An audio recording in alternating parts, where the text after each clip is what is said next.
You've got Heroic Dark is the working title, right? So we are. I'm just riffing off of what you very briefly mentioned in your email, which actually had to do less with the nuts and bolts of the game, although that's not off limits, but more to do with the culture of the hobby and its terminology and, what am I, what is this, who wants it, why. So, what are your thoughts on that or dilemma about that? I mean, I can guess, believe me, but I'd rather hear you articulate it. Yeah, my dilemma is that when I play the game with people, they really enjoy it and have a lot of good things to say about it. When I pitch the game to people, they try to pigeonhole it into either a narrative game or an OSR game. And then when I try to explain, it's not quite that or not quite that, they feel like they don't understand it and it's not for them. And then if I just get them to play it, they're like, this is for me. So got it. Okay. Boy, that's pretty well stated. I don't want this to really be a lecture, but I'm going to have to tell you a little bit about where the terms come from just to highlight how ridiculous a situation that you're in. And you may know some of this already, and so let me know where you come in or how you know parts of it or anything like that. But the first, or a part of the story, if we were drawing some kind of branching diagram, would be for you to recognize that there was a schism off the Forge in 2005. So 13 years ago.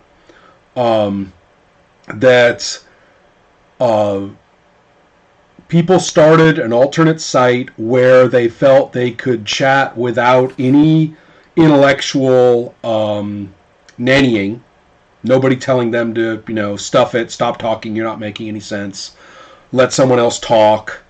You stay on topic. You went off topic, I'll split you, give you another thread, be happy. All of that stuff. They said they didn't want any of that. They wanted to be like RPGNet. But they wanted it to be Forge talk, like Forge people. Because right then, the Forge independent scene was now had hit had hit major visibility. And so now people were swarming the booth at Gen Con, and a lot of people were thinking of themselves as hotshots. So anyway, a lot of this people who wanted to be hotshots and they wanted a different environment from the one that I was providing at the Forge went off and started their own site. And they gave it a good name for the time, which was Story Games. The founder said he didn't know what that meant, and he wanted it to be that way. It was intended to be a vague-ass, might as well have just called it fiction creating games, like any role-playing game. The idea was not to have any content in the name. Well, due to a number of reasons, the place developed a play culture and a design culture that was very, very well defined. So that if you wanted to make a story game, it had to kind of be in that short zone of design. So anyway, so that's what happened with story games. I find it bizarre that people come up to me and say, it's Ron Edwards, the father of story games. When, I abominated the entire dynamic almost from the start. I didn't mind there was another site. What I minded was the fact that enormous status games proliferated there, and that you had to conform to a particular design aesthetic to be taken seriously or to be adopted into their status hierarchy. Those were all things I found very toxic.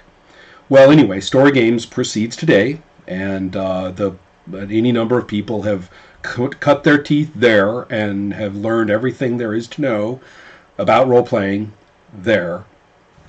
So that's one thing. Then there were also a number of people some of whom who were active at the Forge or who knew a lot of my games and other independent games, who really wanted to capture their youthful idealism about D&D and that kind of fantasy. And some of them, like I said, had direct links at the Forge, and some of them did not. There was also a forum called Dragon's Foot, which I think still exists, which was pretty much where a lot of the people who started self-identifying with what had previously been an insult, grognard, and they had found each other and to be D&D together at Dragon's Foot Forum. And what's kind of funny is that Dragon's Foot Forum almost completely blew up like a nuclear bomb when they all realized they played different games. The cool thing is that prompted a lot of scholarship. People started digging into the history of D&D for the first time to understand just how complicated it is. That there isn't, well, the number of people who actually admit this is small, but there isn't a D&D. And never was. So that, anyway, people from Dragon's Foot, people from this kind of more indie thing who learned about independent publishing from the culture I was fostering, they all kind of hooked up and argued and had fights. And at first everybody had to hate 3rd edition. That was the enemy. They called them three-tards. And so the 3rd edition was the enemy. Then 3rd edition products were used when the term old school role-playing and OSR, old school Renaissance, started to be used as a branding label. And people did it with 3rd edition supplements. So since they were making money off it, I guess 3rd edition became okay. So all of a sudden 3rd edition is okay for OSR. Even 4th edition, which is largely abominated by a lot of the people as the real enemy, people made OSR supplements for it too, for a while. So in other words, OSR has never been system specific. And it's never been anything really except for a presumed aesthetic. People said, well, we aren't playing all the same game. There is no one D&D, but there must be some kind of D&D essence that we all partake of. So that must be it. And then people talk about how they play using whatever system, but they're still OSR in their hearts somehow. So OSR really doesn't mean a fucking thing any more than indie means anything. So really what we have are two labels which are competing to be hotness in a pure marketing sense. And so somehow this is taken to be indicative of something about the games.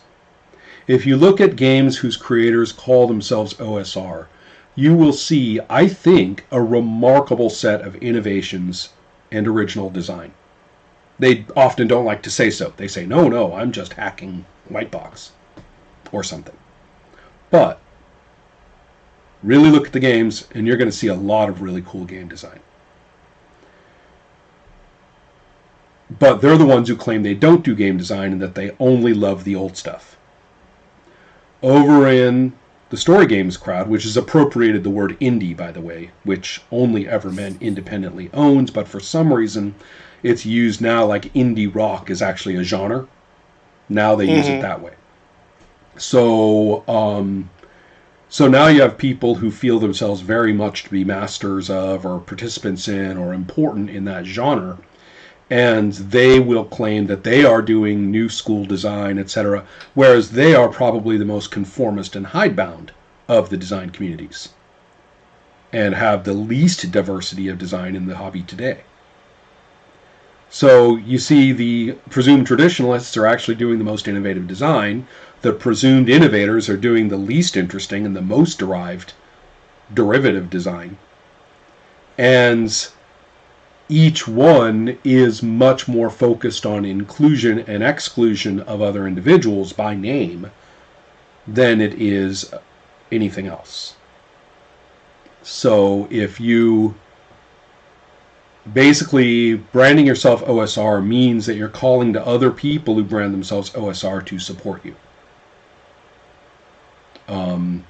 So for whatever it is that's in the minds of people you talk to when you're pitching, which is it, has no relationship to reality. Who knows what on earth is in their heads in terms of how we play and what it's like. So really, it's a completely screwed up situation. In terms of branding a product, I mean, there's 3 options.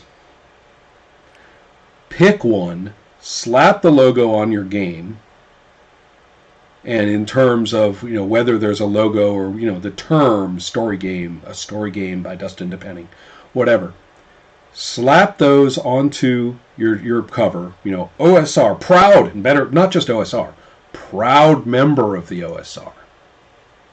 Even though, of course, it's not an organization and there is no membership. But it sounds cool. You're a proud member of the OSR.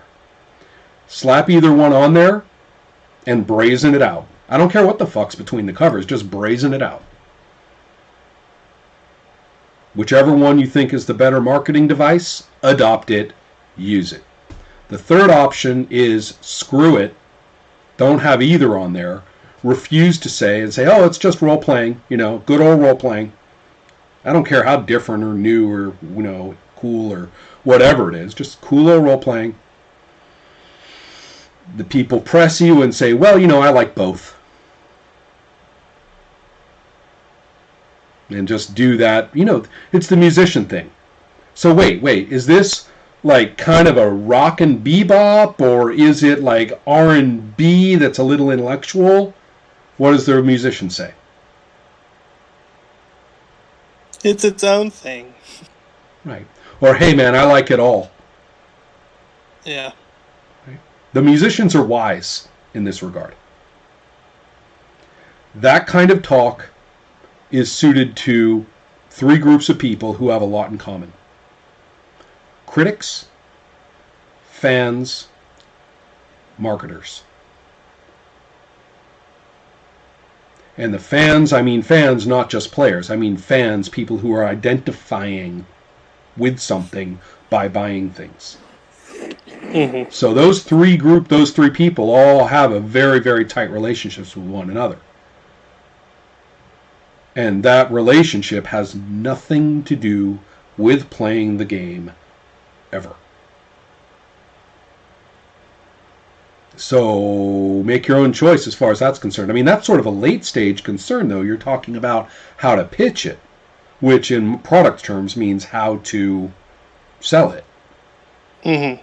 And frankly, I'd like to, I'll tell you what, when a person comes to me, like someone I don't know, comes to me out of the cane break, clutching their game and says, hey, it was a Game Chef contestant, I want to develop it. And they want to talk about like how big the box should be. They want to talk about, who can I get for a cover artist and how much should I pay for art. I usually say, you know what, that's not what I do. Or if I talk about that stuff, it's going to be way down the line after we have done serious work on content. Because that's, you could change your mind about that 10 times along the way, right? Why lock it down? Why lock it down? Who cares? Don't do product development before you do game design. And as long as you are getting playtesting, and people do seem to be enjoying aspects of it, and you're able to observe how they use it. Of course, there's always the people who use it in some dreadful ass way, and they say they love it, and you're like, oh man. But whatever, right? That happens. It's still data, and so you have all this, and that's great. That's better off than a lot of people. That's better off than a lot of people who are overly concerned with their identity as a designer and publisher, the nature of their product, how they're going to push it, who they have to please in order to be taken seriously, what community at Reddit they're going to pump their Kickstarter at, and all that.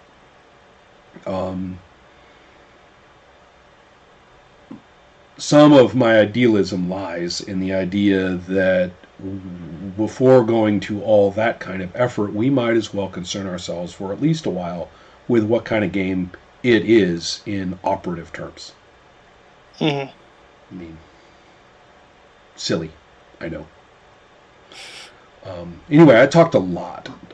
So what are your thoughts at this point? Or did that help at all? Did it give you any kind of... Yeah, no, it pretty much gave voice to how I feel about the situation, and it's nice to know I'm not the only one that think that this distinction is arbitrary and that the indie people are really hyper focused on their aesthetic and act like it's the only way a game should be made.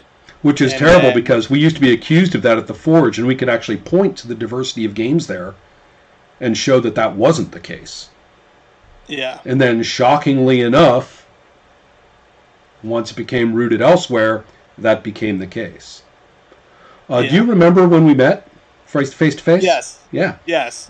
Gen Con over a year ago. Yeah. And I know this is cruel to say, but I had no picture. No, I'm not quick with my phone like everybody else, so I couldn't get a picture of your face. When my good friend Mark Malone, who was there at the booth with you, put on his wickedest smile and told you, "This is Ron Edwards. He's my 4E DM." Yeah. It was precious. Yeah. Because really, what on earth does any practitioner genuinely care about those divisions?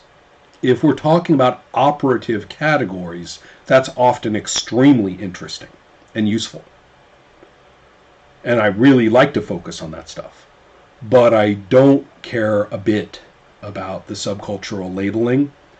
Crowdfunding has not made that any better. In fact, it's exacerbated it, of course. Mm-hmm. Because we're back in the days where you have to pitch and promote and hype. We got about 10 years freedom from that, but it's back. Do you want to just junk all this subcultural talk for a second? We'll just talk about the game, or do you want to, oh yeah. So, basically, the things I identified that I wanted to do in my next game was I wanted a really open-ended gaming system where you could explore lots of genre ideas and you could explore lots of character ideas and have all sorts of customizable characters.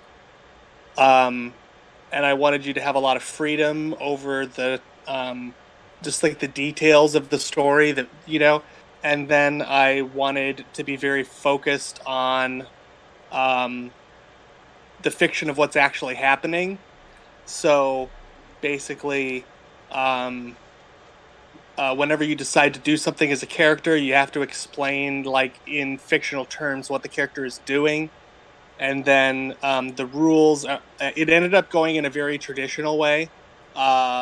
But in order to make that work for me, I went with a rule system that basically has a set of like 7 moves that are very high level, very abstract, that are used to interpret the results of whatever you make up and decide to try and do. So the intention is that you make up anything that's believable and makes sense, and then you interpret the results by applying one of the 7 moves. That's not hard to do, and if one, I think, is not blinded by this modern talk of moves, one realizes that's pretty much the way all role-playing works. Right. You know, that we are already constrained by the available range of what a character can do in this kind of fiction anyway. And then also we are picking from explicit things on the sheet, and we often play in a gray area where there isn't an explicit thing, like talk to someone, but there might as well be. It might as well have had on the character sheet right next to, sleep spell, might as well have had a bullet point that says talk to someone. Right. And all the talk of moves these days, I'm quite the heretic. I do not consider moves to be any way, shape, or form anything. I think they're just doing what we always did. They may have some value in remedial terms from play cultures that are characterized by paralysis, but I can't see any other benefit to them. Yeah. Most of the PBTA games are pretty much just character classes and a 2d6 resolution roll and a bunch of powers per character class. Especially most of them, and especially because a lot of the things you can try to do, they say, well, make a custom move anyway, which means you're basically just rolling with a given one of your attributes, just as you would for a move. So, okay. There are a couple of exceptions. Monster Hearts is more limited in what characters can do. They're much more constrained by the available moves. I'm not saying all the PBTA games have this dressed up, nothing special effect, but quite a few of them do. Right. And so, therefore, I'm glad you have 7 moves, which it kind of clarifies your thoughts, but the fact that they're generally pretty abstract, and the fact that you are able to take nearly anything imaginable that a character can do and throw it into one of them, well, that's good. We now have at least a language for the rules on the sheet. But really, if you go back to the original White Wolf games, they may actually have been the first to say that whatever it is that your character wanted to do, pick 2 of the attributes that seemed to you, the storyteller, to be the most relevant to getting that done. And roll them. And you could either use, maybe there was a skill that was irrelevant, in which case you use that success number, or there was a default success number you could use if there wasn't really a skill, but it seemed like something the character should be able to do. Right. What's any different now? It's the same thing, right? Yeah. It's there. I mean, and it was kind of nice because it got away from you can't do that. But really, I mean, it's not a very hard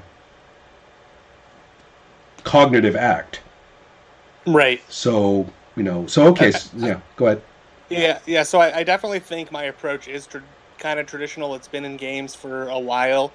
I think it is different than a lot of the PBTA approaches, because a lot of people have this obsession over shaping the narrative structure, that a move triggers like a narrative branch where either this narratively happens or that narratively happens, and it doesn't have anything to do with fictional positioning or believability. Correct. or I've seen like people that. play that way, and I've heard as well as seen people play that way. Not seen it as much in the games I've played, probably due to inclinations of the people at the table. But I've always found that kind of mysterious, don't you? It's as though instead of rolling for what's happening and how it goes, you're rolling for your ability to jump in and seize the driver's seat, seize the steering wheel. Yeah. And I think that is not intrinsic to the design of Apocalypse World in particular. But it does seem to be. I've had friends analogize this to before we had a railroader making us all go down his track. Now we've got a cage fight at the steering wheel. But it doesn't mean it's any less of a railroad if if one person has agency over how things are going to go that is not subject to the constraint of what any character just did, then who cares if it's one person or everybody in turn? Yeah. It's the same thing. And Well, I and the thing completely is, agree. Yeah.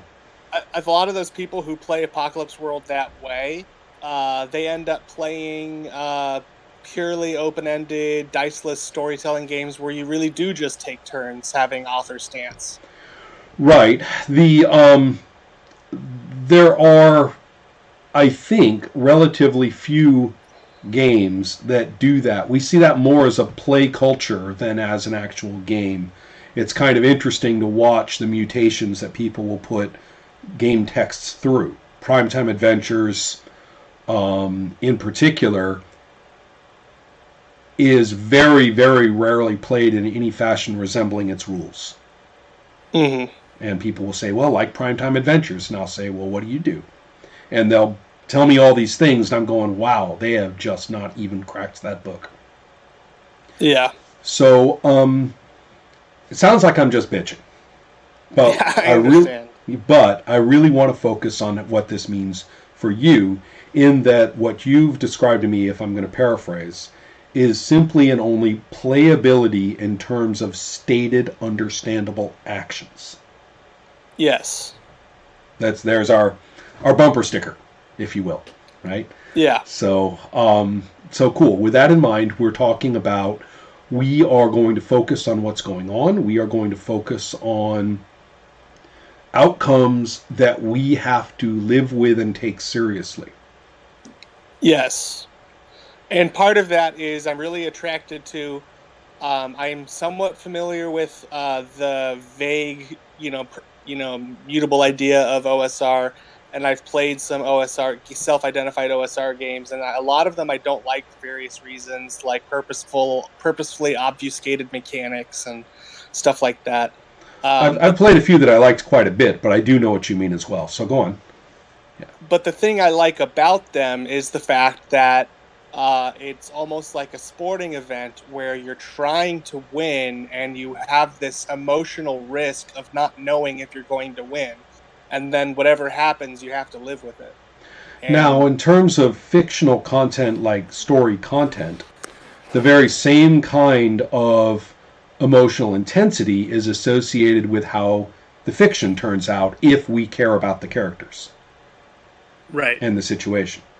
They're not the same right, emotion, but they're very, very similar, and they are, and the I've personally find that seizing control of the story, whether we're talking about a GM playing Traveler back when I was 15, or we're talking about people playing one of the games we're talking about yesterday. If we're talking at any time about somebody seizing control irrespective of what we just did, and even if they do a little verbal tap dance to make what we just did fit with what they want, I don't want to play. My interest in the intensity of the experience vanishes mm-hmm, under those circumstances. Now, mm-hmm, it's not as simple as dice versus talking, because in reality, all role playing is composed of the talking, and dice are a means within that.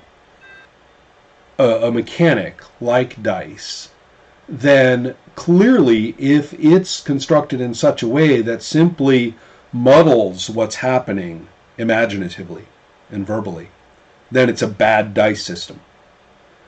Similarly, if it's a dice mechanic that does nothing but assign the steering wheel to whoever, it's a means by which people grab the steering wheel, then that's not a useful dice mechanic either.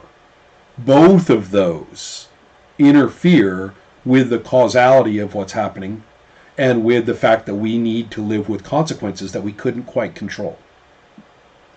In my little blah blah gameology talks, I talk about systems with bounds. That we could play a given, you and I may have talked about this, you can play a given sport with a wet rag. We could play football with a wet rag. We could play baseball with a wet rag and follow all the rules. It wouldn't be a very fun game. mm-hmm. The ball has to have properties.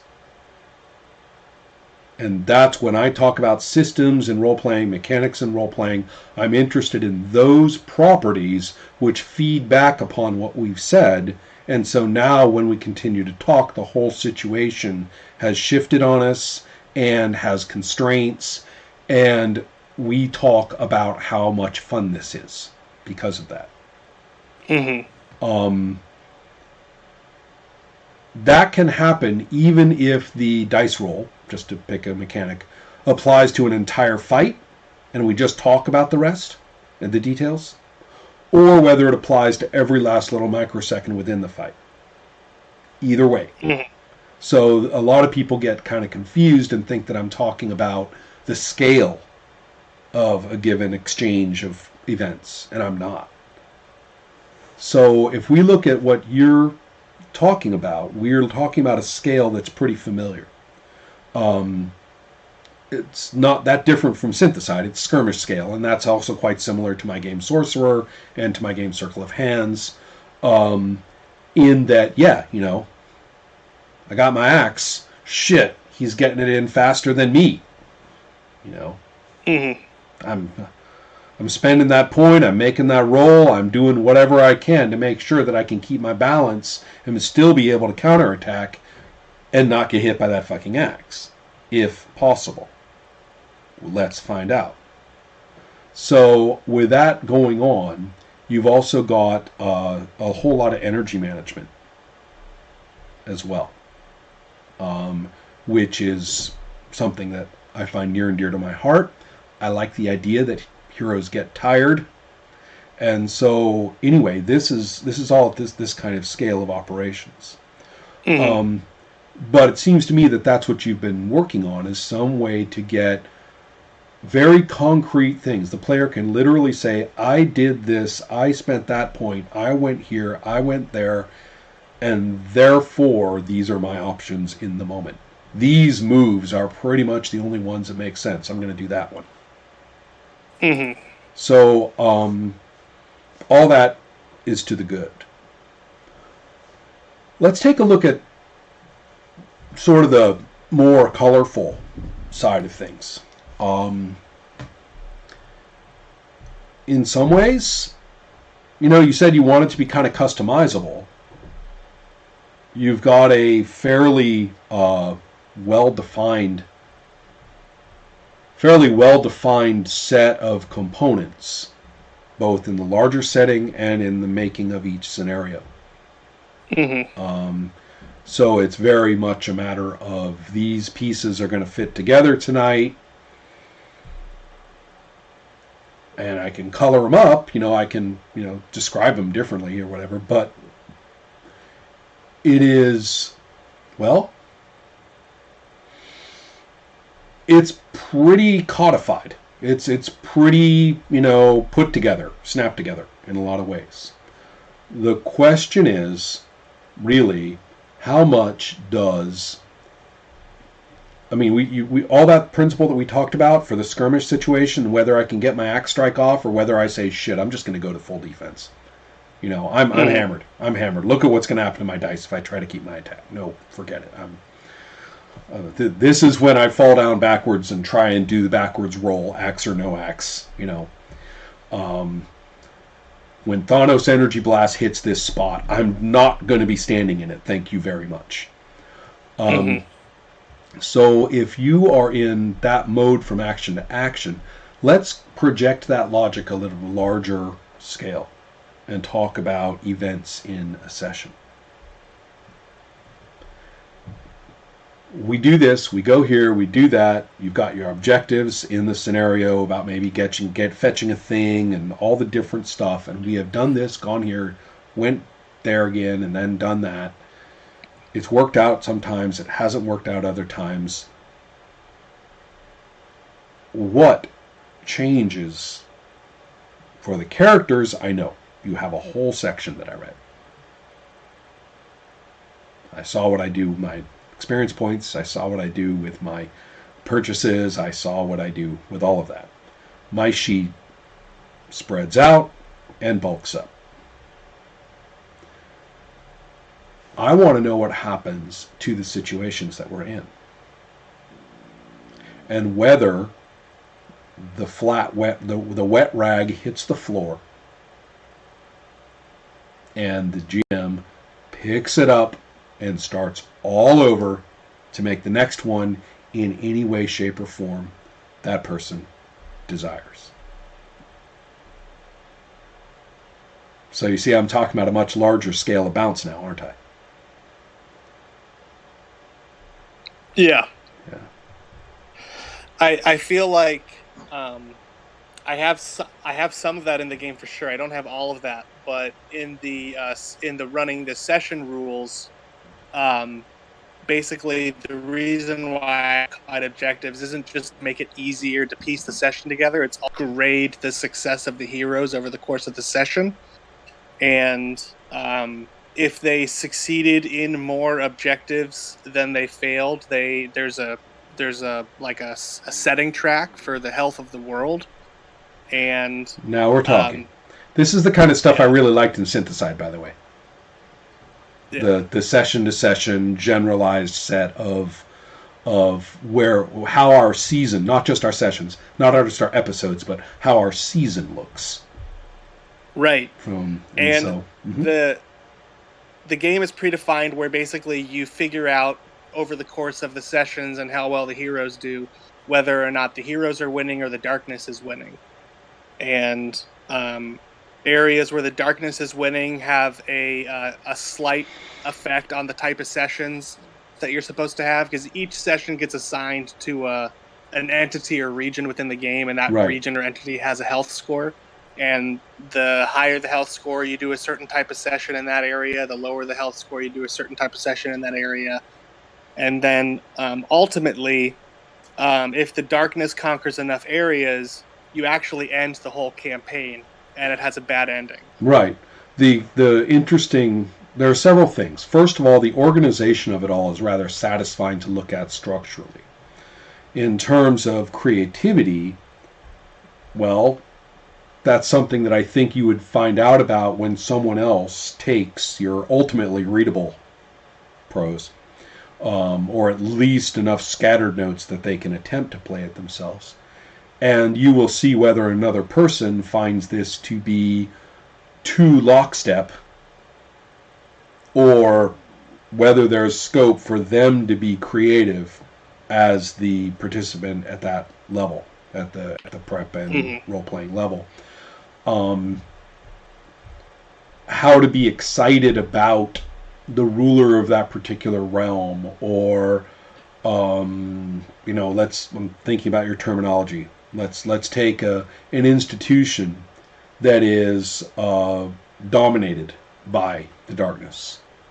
So it's not threatened, it's not, whatever, infiltrated. No, they got it. So if I'm remembering correctly, the option that I have as the GM now, looking at it, I say, okay, well, they're preparing something. I mean, once they've got it, so once they got a thing, they're not going to, just have it. They're going to do something with it. So now the dark is preparing something with this. I get all that. I'm having don't know what's up with my headphones. They're in escape mode. Yeah. But if we are talking about me creatively,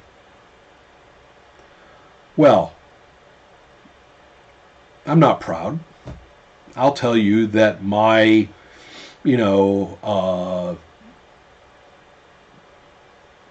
dark sorceress ruler of the institution, which has been dominated by the darkness,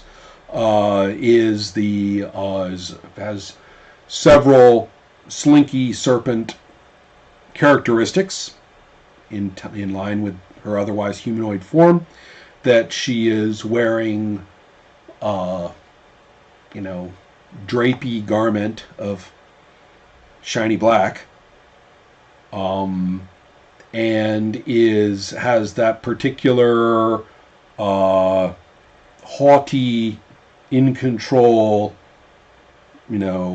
demeanor, which just lets you know, or wonder at least, about whether she bites in bed. So, having completely tarred and feathered myself as a terrible person by even imagining such a thing, but you see, that's the point.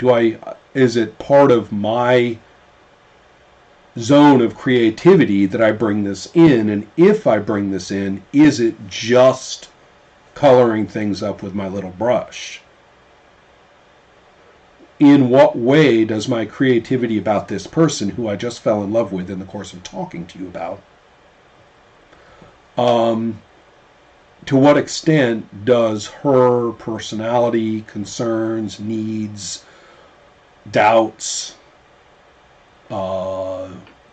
determination, to what extent do those actually play an operative role in my play of the game? Right. So in other words, so it's important, because I was reading through and I was kind of like, well, I just feel like the computer. I just feel like the CRPG, clicking away. Mm-hmm. So what's your thoughts on that and your experience in running it? In my experience in running it, that comes into the softer, less mechanical aspect of the game, because the introduction and the GM rules have a heavy emphasis on fictional positioning.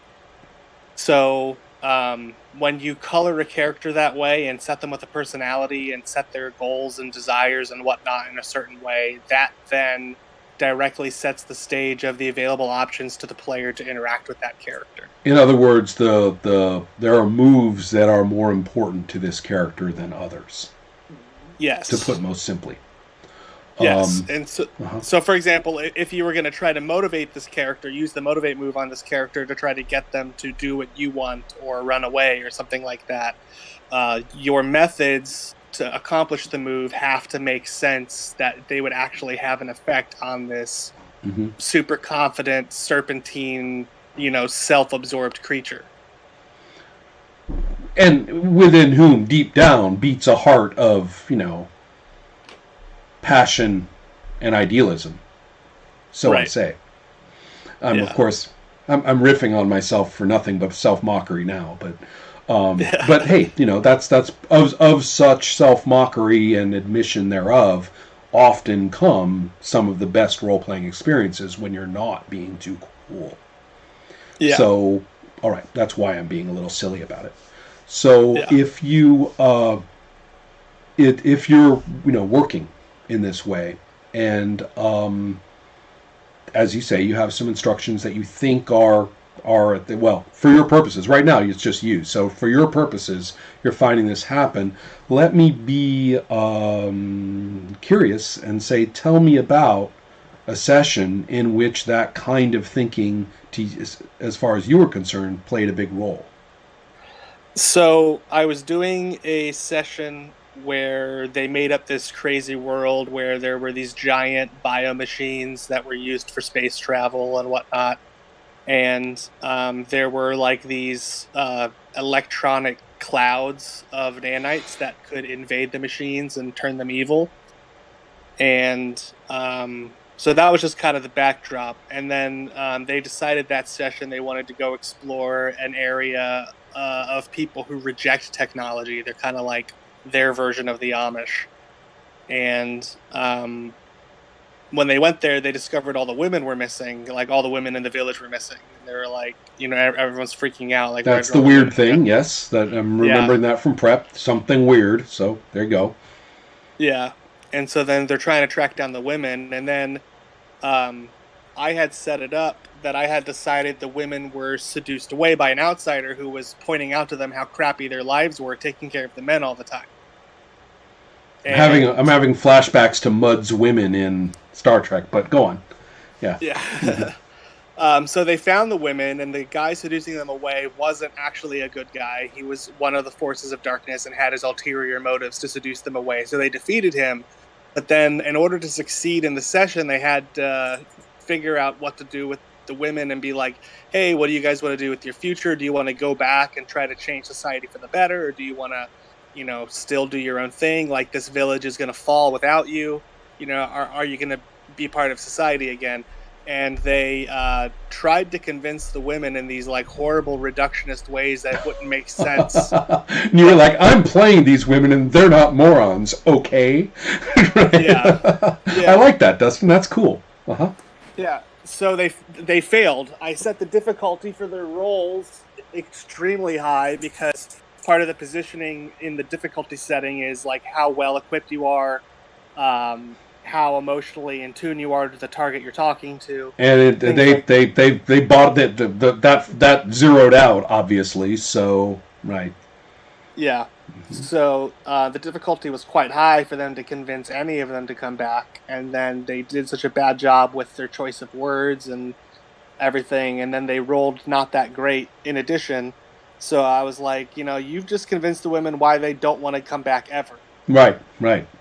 And fair enough too, because in many ways, um, it's kind of interesting that they defeated the literal force of darkness. And you know what I'm really liking is the ethical ambiguity here, or shall we say maturity, in saying that ethically speaking, I'm actually kind of cool with the women doing this. And yet, in terms of raw game mechanics, that does mean that their successes were not optimal. Right. And so I'm not sure if that really matches it. It's food for thought. Yeah. In many ways, is the stability, conformity, harmony, family values of the setting as a whole completely right, and the darkness is completely wrong. Granted that the person who had lured the women away obviously was up to no good specifically. But that aside, it's kind of interesting to consider whether what they did,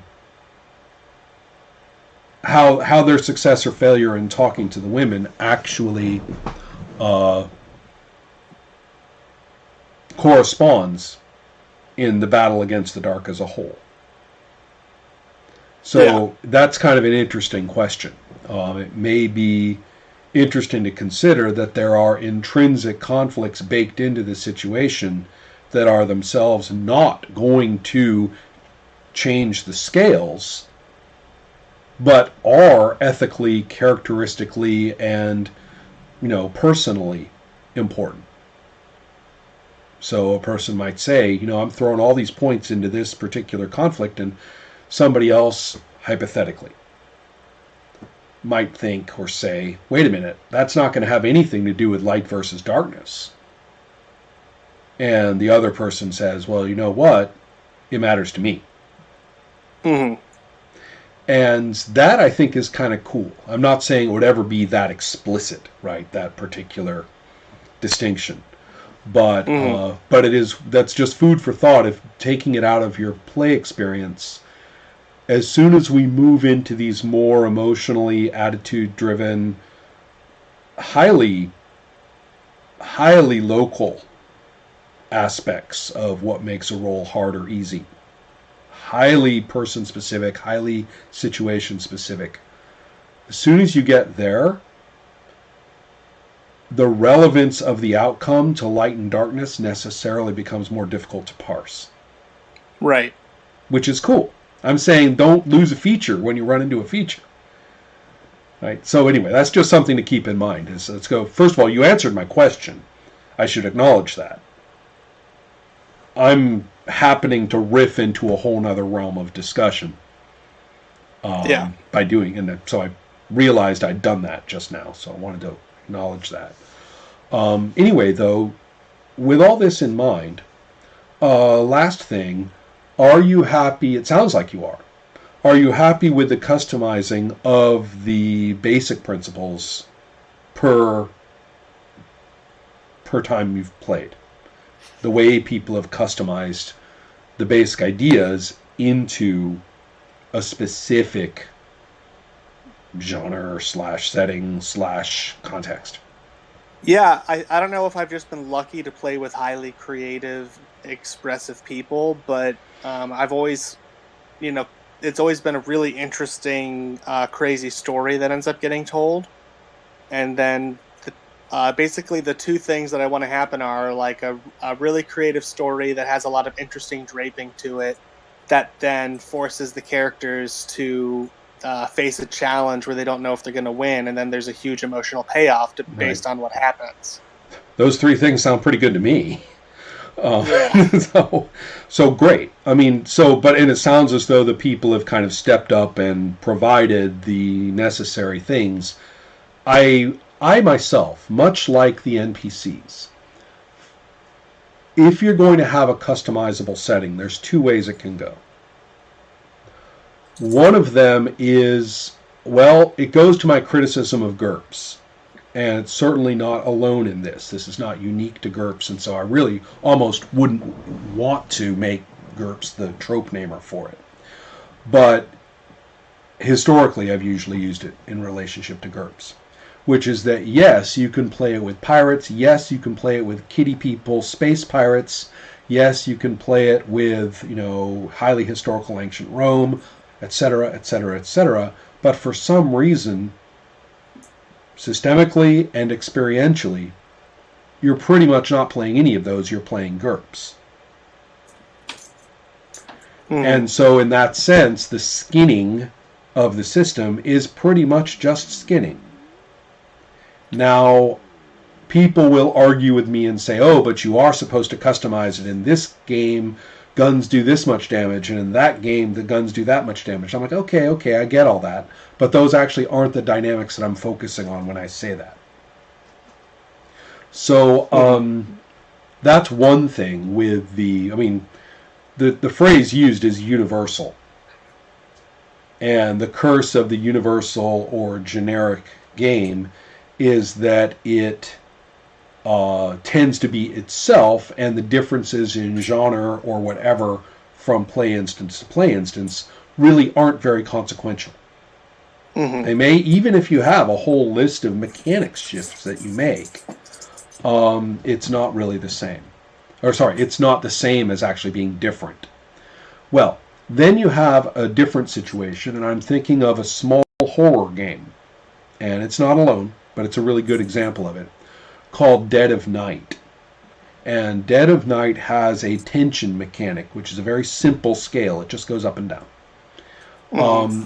And the level of tension specifically sets what the game master can introduce in terms of the supernatural horror. If the tension is only at a certain level, there are things you can do and things you can't. You have a mechanic that, however it is situated, the rules for it, how it goes up and down, are literally rewritten every time you play. So in Dead of Night, there are games in which tension always has to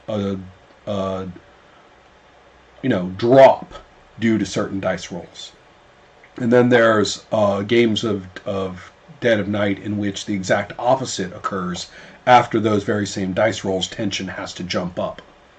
So you find a completely different way to game master. Your judgment about what to bring in and when, which has this mechanical constraint, is now subject to completely different rules.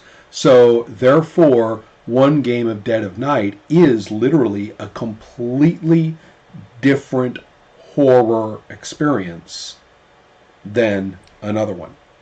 Mm-hmm. And it's not just skinning. The actual way that the dice rolls are actually extremely interesting in the game. They are intuitive and a little bit frantic. So therefore, I've often said it has a breathless quality in play. You don't have time to think, basically. And so put those in that mechanic into different tension rules contexts, and the nature of the emotions in question are quite different. Mm-hmm. The sense of what is dread, the sense of what is, oh shit, are extremely different. And so, therefore, I think of Dead of Night as a much more customizable phenomenon than GURPS. So, since you have a customizable situation. It's worth at least considering, and I'm glad you have people who've brought something to this, and so it may seem to you as though in each playtesting session the choices that they made actually fed into what was going on in a way that you liked. If so, that deserves some reflection on exactly how that happened. Because it's great if it works until it doesn't. Mm-hmm. So I'm not saying you're doing anything wrong or anything. I'm saying obviously you're doing something right. Let's put our thinking eyes on it and see what it is that's making that work in regard to the sessions that have occurred already. A great deal of good text writing is simply being able to spot what's working that's not under your control and articulating it in the text. Right. Yeah, or the corollary to that, of course, is that the single thing we're best at in running a game is the one damn thing that we don't explain in our rule books. Typically, because we think, why would anybody ever have to understand that? Obviously. Everybody knows that. So. That's why I've been pushing really hard to get GMs to play my game without me present, and it's been a tough road. Right, right. I do want to focus on whether character advancement that you've got, which is very heavily oriented toward more breadth and more weight for the character, whether that really is important. Right. And that's it is, of all the things, if we're going to use the simplistic notion of traditional, which is also a little hilarious because I'm aware of the diversity of early role-playing. Because there wasn't a traditional when they were doing it the first time. So there's a whole bunch of ways they did it. But if we're going to use that simplistic context, which mostly applies to the 80s, not the 70s, then the one thing I would question in your design so far is precisely that. The actual change to the characters. Mm-hmm. And what's it to me? Because game after game after game has thought that improving your character is a bit like crack. It's good every time, and you're going to want it more for the next time. So we're just going to get that little cycle going, and that'll keep people playing. And in order for the game to continue to be challenging at all, we're just going to up the game on the opponents each time. But it's is there any crack in that bag? Oh, good, give me some. The designers in that context are relying on that mindset and that mindset alone to have people come back. Mm-hmm. And I'm going to suggest that people are a little smarter than that. And that we find that dissatisfaction with that alone sets in really, really, really fast. And if you do want that, there are media that do it better. World of Warcraft does that better than tabletop does. So if that's really what you were looking for, you're going to go get the good stuff. So, that's, if we're going to talk again about this, and I hope we are, that's going to be the topic. Character improvement, character change, character consequence. How and in what way is that going to be serving the same aesthetic and enjoyment that having an impact on the realm has? Right. Sound like a good topic? Yeah, it sounds like a good topic. Excellent, man. We will do that. Thanks a lot. It's great to hear from you, and I'm looking forward to more talking about it. So, yeah, sure. Thank you. Take care.